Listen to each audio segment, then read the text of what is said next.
I'm married to Pragyan for 2 years now, and now I want to share one of my amazing secrets that I used to manifest him. It took me about 2 to 3 years or something like that. In the longest time, I was longing for love. I think it has been 14 years. Sorry, 10 years since I'm wanting to manifest love, and finally I did it at the age of 24. So if I knew this before, I would have attracted the right person. I did not have idealistic parents who I could look up to and manifest a partner. I had to figure this out all on my own, and I came up with 6 solid things that really could change your life if you knew and prioritize when you date your partner. So I will make an extended version of this video, but for now, luckily this is also my anniversary and I'm so excited to share this with you guys. And these points are just so solid that you would really find value in these things. And I have watched multiple videos on what kind of partner to find. I have watched these videos, and it's also like adapted from those videos as well, so you will definitely make use of this. um, Disclaimer, Pragyan and I are not perfect, but he is definitely perfect for me, is what I truly believe in. And I am so fortunate to have someone like him. And if you want to manifest someone like that in your life, who is in alignment with who you are and what your goals are, then watch this video. It will be super helpful. Okay, I won't tell you nonsense. I will just jump on to the topic itself. The first and the most important thing for me was attraction in a partner. Yeah, a lot of people will tell you, okay, you might not be attracted to them physically and whatnot, but I truly believe that you have a desire in you. We are designed to be physically attracted to each other, and at the end of the day, you want to have sex with your partner, and that's just the truth. And this video is specifically for heterosexual people and someone like me. And if it does not resonate with you, please skip this video, and it's high time you prioritize it.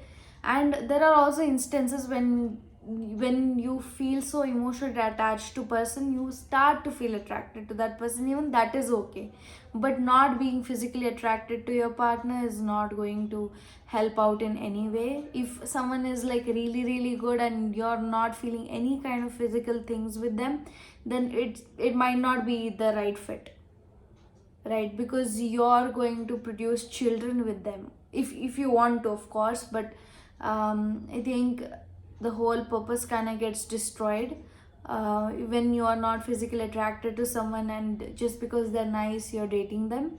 So if you're not attracted to them, do not go ahead.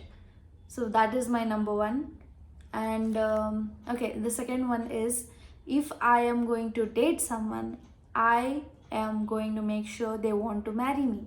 Okay, you cannot tell if in the beginning stages, you cannot tell if somebody is gonna marry you or not. That's crazy. But what I'm saying is, I would date someone who is dating to get married.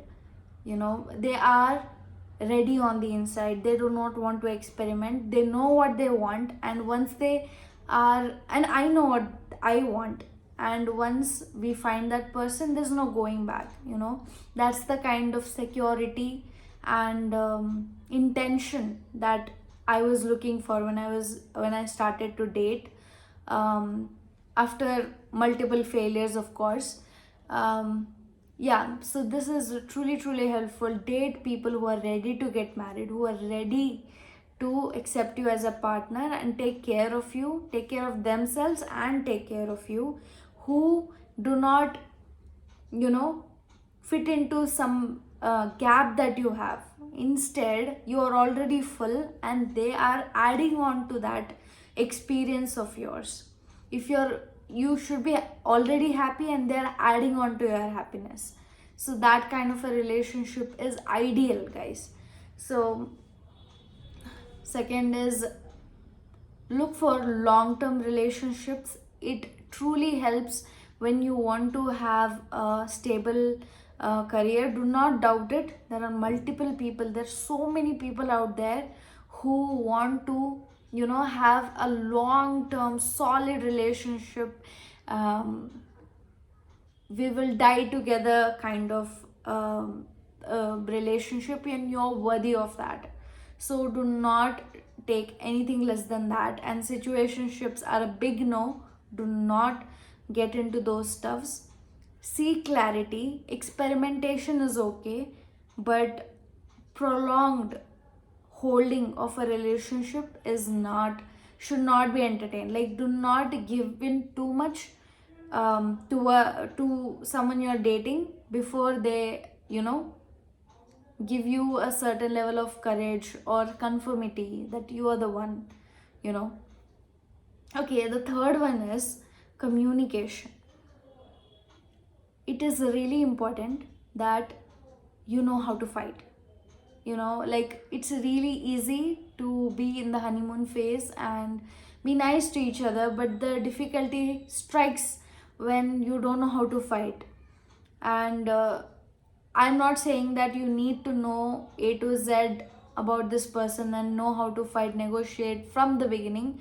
What I'm saying is, they are not fully non-negotiable for you, that you cannot negotiate the way you communicate with them. For example, they want to fight in a very mean way or in a way that you do not like.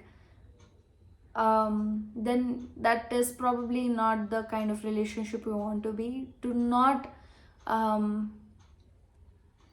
misinterpret this as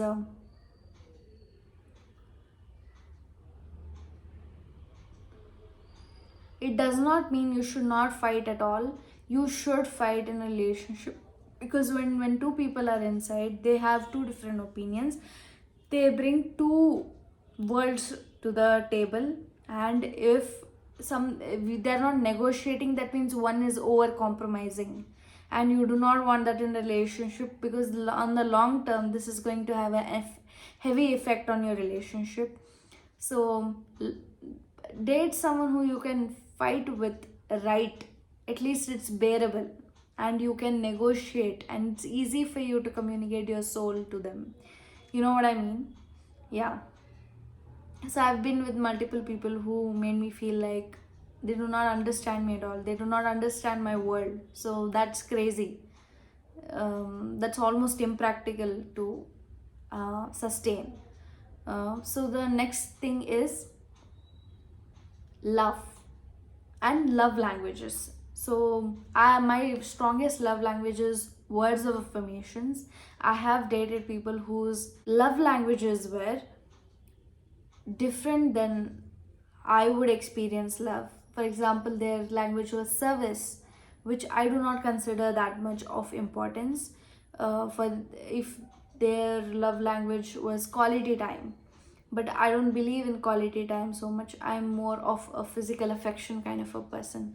So if your partner does not believe in the things that you want from your partner, if they are not so much into it, then it's not such a great idea to date someone like that.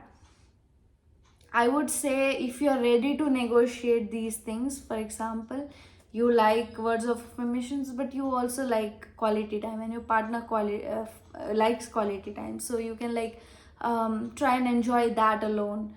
And for me, I think deeply I wanted someone whose love language was also words of affirmation and physical affection, and other things are also a part. For example, Pragyan's um, love language is gifts, but I'm not such a gift person. But still, we negotiate what we like and what we are willing to give to each other and whatnot.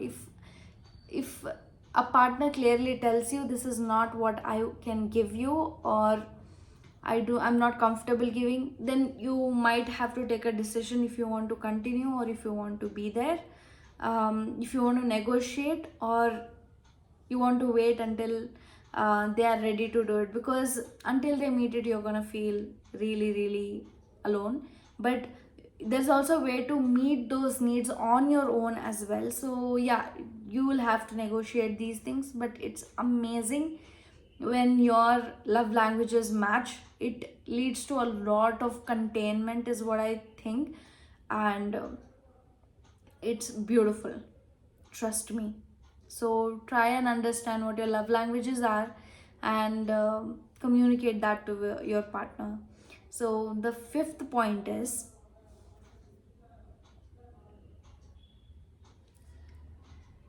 it's a very important point. It is, I wanted my partner to be in his free child zone with me, and I am also in that free child zone. What this means is, our inner childs are like best friends, and we are having so much fun together. And for me, this is the most selling point, because it means the world to me when somebody can communicate to my inner child. And we're literally like small babies with together, and if you can do that, if you can fully free yourself with them, then that's the most beautiful gift that you could ever get, especially if you're a sensitive person. Okay, the next thing is common goals. If you want to be with someone, you make sure that they are heading towards similar things that you are. In my last relationship, I was very much attached, but we didn't have common goals, and it was crazy how I was adjusting to their goals, and as if I don't have a life on my own. So this is a really sick idea if you want to be with someone who have completely different plans in their life. For example, they don't want to have kids and you want to have kids. And I mean, you can negotiate these things, but on a long run, it's going to matter. And say they are someone who do not want to settle in a certain country, and you want to be in that country because your parents live there. So this is a major misalignment. You might think that you can work this out, but it really tends to a lot of friction. And it I think, I'm not selling here that this should be a must. I'm telling you these are some really important things that you want to focus on. But if you are not, then ready to negotiate, ready to take that as a challenge and tackle it. So I'm not telling you that do not date someone like that, but be mindful is what I'm trying to tell you. These were some important things that I missed out when I was dating people, and I have seriously narrowed it down for years, like almost 2 years. I spent time understanding what is that I truly want in a partner, and these things were on my top 6 list. So you could have some other list. You might be okay with some things. For example, you might not have common goals. You might be okay with lifetime of long-term relationship. I'm not sure, but if you consider these points, they will be really helpful to you, because they were to me. So these were the 6 points, just to summarize. Okay, first one was attraction, that make sure that you're physically attracted to the person you are dating. Just don't fall for their emotional behaviors. Second is longevity. Make sure you're dating to get married or have a long-term relationship, or whatever your goals are towards that. Make sure you're in alignment with your partner. um, the third one is communication. Make sure you know how to fight, as in you have a common ground, or you learn there is some commonality between how you communicate to each other that you're upset, and how the other person responds to it. So these really matters. The fourth one is love language. Make sure that there are some common love languages that you can share, otherwise it becomes really hard for you to be in that relationship. The fifth one is free child. Make sure that your enough child feels safe with them, and in short, your inner child and their inner child are best friends. And the sixth one is common goals. Common goals is to know that you are moving in the similar direction, not that in a different direction. Then although there is closeness, there are always going to be a distance, and it might lead to a lot of sadness, which you can avoid if you do not date such people who do not have same goals as you. So these were my top 6, and I know that for sure that this is helpful for you.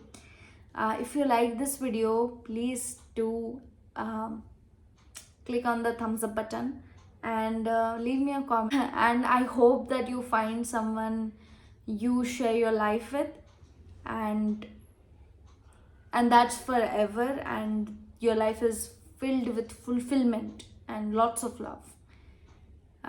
Yep. Thank you. Bye bye. I'll be making more videos on this, so stay tuned.